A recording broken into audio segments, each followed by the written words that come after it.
The 18-year-old man accused in the death of a St. Johns County Sheriff's deputy is not fit to stand trial, a judge determined this week. A medical examiner's report shows Sergeant Michael Kunovich died from an irregular heartbeat after an altercation with Vergilio Aguilar Mendez. That was last May. Our Cheyenne Cole is on your side talking with a former federal prosecutor. And Cheyenne, what is next then for Aguilar?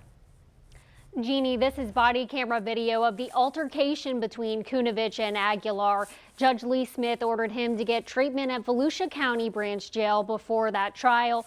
Aguilar is from Guatemala and knows only a limited amount of English, and that's why Smith says the Guatemalan Maya Center will provide him with interpretive, educational, and mental health services. The fate of 18-year-old Vergilio Aguilar Mendez is on hold after Judge Lee Smith deemed him unfit to stand trial in the death of St. Johns County Sheriff Sergeant Michael Kunovich. That means that the judge has to postpone the trial and attempt to have medical health personnel try to encourage, by medical treatment, by drugs, by counseling, to try to get this defendant to be competent so he can be returned to the trial setting. Body camera footage shows Kunovich stop the migrant worker outside a motel in May 2023. Aguilar tells him he can't speak English, and a struggle ensues as he tries to get away. No, mi familia, mi family. I'm gonna tase you. Sergeant Kunovich later died from an irregular heartbeat, and even though his cause of death was ruled natural, a medical examiner's report says the stress of the altercation may have contributed to it.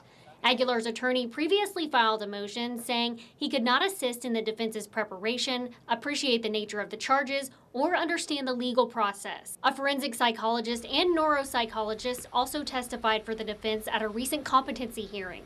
Former federal prosecutor Curtis Fallgetter says Aguilar's treatment will likely take a few months. Once that person's competent, they'll be brought back to court and the prosecutor will resurrect the prosecution and continue with their case. Fallgetter says when Aguilar is ready to return to court, nothing will have changed for the prosecutors.